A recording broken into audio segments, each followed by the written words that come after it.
This is where we get educational, informative, answer some of those questions that you don't know, you just are too nervous to Google, walk into any store, or otherwise.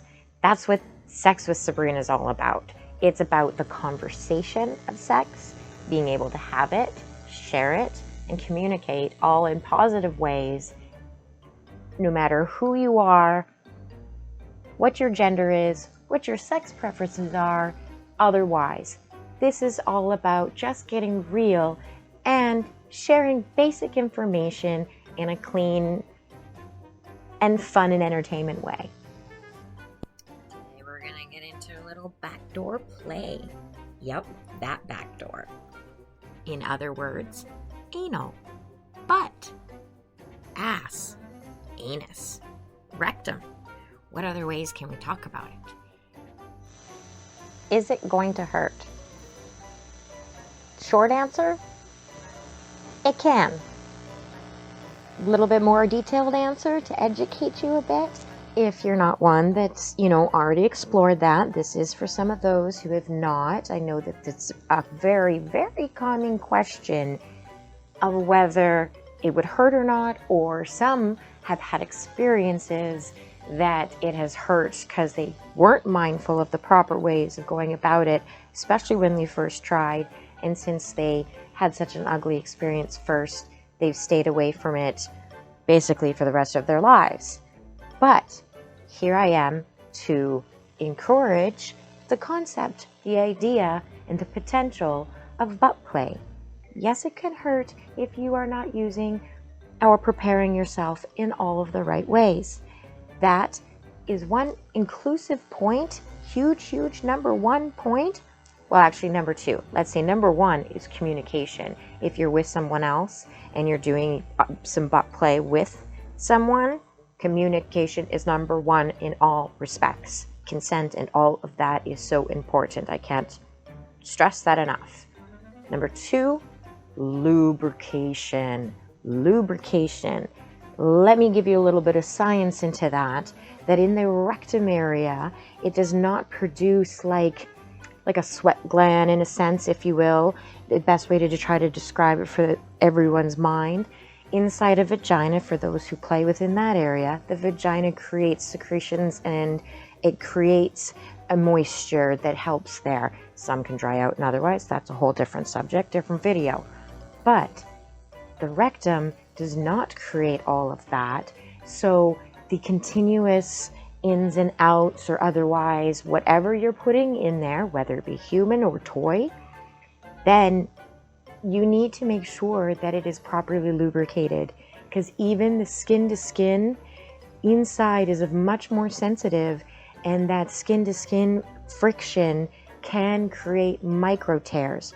Those micro tears can then be open to infections. This is the rectum area we are referring to here, people. There's douches and such.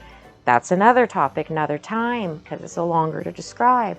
But if you use some lube, it will save so much pain, so many things. Lubrication. That also, another conversation, another time. In the meantime, short answer to answer the question, will it hurt? Only if you're not doing it right and you're not preparing yourself with proper tools and etiquette. We, you, whomever, you want to use a toy. What is body safe and what is not?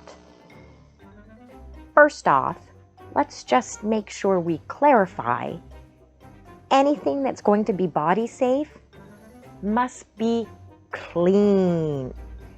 Your rectum area is an internal part of your body. It is so important that you keep whatever items you choose to use up in there to be safe by being clean. Sharp items are not recommended, clearly. Start with butt plugs, anal beads, all those kinds of things. The things that are meant to go up there before you choose to explore beyond with any DIYs. Let's not go there. Let's go, that's another episode down the line, let's say. Your finger, though, is a great point to start with. Again, cleanliness is everything. But your finger, get to know your area. If you don't know, then they don't know. And then some. It's okay to touch down there. Guess what's available? Soap and water for afterwards. Also, there's douches for like beforehand. However, again, that's a topic another time. We won't get into it. But all that cleanness, all this butt stuff, it's about cleanliness, mindfulness. Let's stay away from things that you shouldn't, be putting in there without knowledge, education, otherwise, or just really should not be putting up there. I'm not going to go over those because I hope that you all can understand what legitimately should not go up there. You Google, if you need to have that question answered, then you Google that one. And those things will show you some things that you should not put up there. How do you use butt plugs? And where does one start? Well, there's so many options. Again, there's so many things, so many choices in this day and age, and technology and the way things are developed. There's a lot of different options. But let's just start simple and simplified with you today, and we can go with the basics. A basic metal little butt plug. Simple. It's a nice little stainless steel. It's a little bit on the width, has a little point to it's about going into the hole and then widening and stretching the exterior hole. Because once you get past in there, if you've had any penetration in there of any sorts, you're going to enjoy once you get past the opening, and that's what's there. So a butt plug is about kind of helping that area. Some will sit with them in a butt plug in for like an hour or so before they know they're going to engage in anal sex or other kind of anal play. And having that stretch then it's a little less painful because many don't use lube. The amount I talk to shocks me, but I strongly behind the whole lubrication in that area. But the butt plug does help. It helps stretch. You will see when you go into a store, there's going to be different variations. Don't get overwhelmed by all the fancy ones. Start with the very basic ones. Ones that are about, they're starter kits where generally they have about 3 sizes, and the starter one's just a real simple one. It's actually less once you go to use it than you expect. Speaking from experience and from speaking from many other customers, it's not as scary as you expect. Then if you want to upgrade to the next level, then there's a little bit wider, a little bit longer, and then there's even a little bit more. And you can it's about stretching, because maybe your partner is of a certain size that you're trying to fit. Butt plugs can help ease that, make that happen a lot easier for you. Then there's also that you'll see here in the photo, I included that there's ones with suction cups on the bottom because maybe you're by yourself and you want to try a little butt play. Those suction cups, stick it to your shower wall or the tub or the floor or wherever. Use it, suction it, ease into it. Don't forget the lube and try it out. There's ones that you also see in the photo that they're ribbed or they're kind of like sculptured in different ways, and that's about kind of getting in and through the pleasures of the tips going in, but also that round with inside. Now the depth, especially with men in the prostate, the depth part is extra, but for females or those with vagina parts, no matter what, no matter who you are, your rectum area back there, played with right, can be very entertaining. And butt plugs is a very handy way to kind of get in there. Also, extra tip about butt plugs, you can be having penetration with a partner in one way or another outside in other ways. If the anal area has a butt plug in it, then that double penetration or other play, that extra play and that extra sensitivity is there, and it can be really fun too. More about butt plugs again in a future episode because there's so much to cover, but I hope that gives you some of the basics of the butt plug and where to start with them.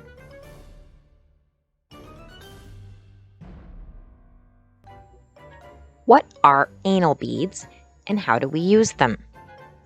Well, we just talked about butt plugs, but what are anal beads? You saw one of those butt plugs had kind of like different size shaped little round balls in a sculptured type idea. The anal beads are very similar, and that's kind of what they're about. They're about the different size beads or just the beads and then the indent like that where the rectum kind of closes around the in between the beads as you put them in. So it's about put a little in and then take out, or put a few in and then take out, or put a few more in and then take out. They come in a variety of materials. There are just kind of different rubbers, different silicones, all kinds of things. So really, there's such a plethora of options of things out there. I'm sure I won't even touch on a bit of it. I'm just on the icing here, just on the icing. And an anal bead is just about getting that play a little bit deeper or a little bit wider and coming back. This is not a toy to be used vigorously in and out. That wouldn't be very comfortable. That would be kind of painful. It's slow. It's about your sensitivity. Last but not least, in today's episode, are condoms necessary? Condoms in when it comes to anal area. The whole purpose of a condom in the first place is about keeping out STIs, STDs, any of that kind of stuff. It's also from the front about not making babies. But overall, keeping that area clean and protected, I can't stress enough throughout this entire episode. But having something with a condom on, even your toys, if you're playing, say a vibrator, you're using it up front, then you want to stick it in the back. Stick a condom on it before you stick it in the back. Use it, take the condom off before you go back to the front or otherwise.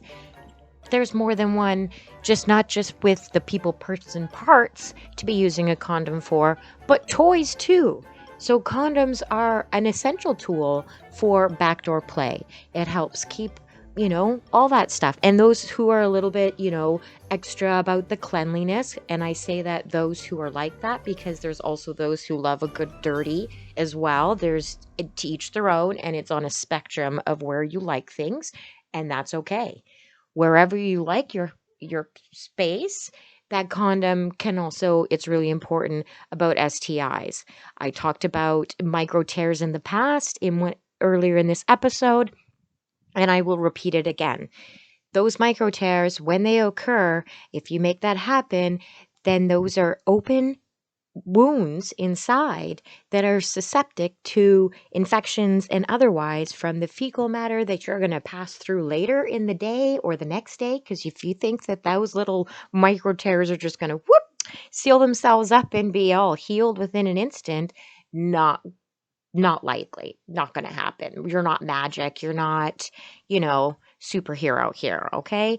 Inside takes a minute to heal. It's very important that you're aware of those things and cautious of them. So it's always best when wearing a condom helps keep, things on the penis or the toy or what's inside of the rectum area of whoever's receiving the play. Just keep things clean. And that's an extra handy way that condoms are necessary for the back door. It's, it's your bomb, man. It's your bomb. So without ado, that's today's episode. I hope that I was able to help with the basics, give you a few tips, a few educating, helpful hints, things you never thought of or otherwise. Thank you for joining me today in my first real episode of Real People Talk Sex with Sabrina, all about the back door, answering some of those basic questions. Make sure you have liked and subscribed to this YouTube channel. We are also located on all kinds of platforms, so be sure to check out the links below and like, follow, share. All your support makes all of this possible, and I appreciate you. Until next time, remember, it's not so bad to say sex out loud, and it's okay to ask questions and to not know everything.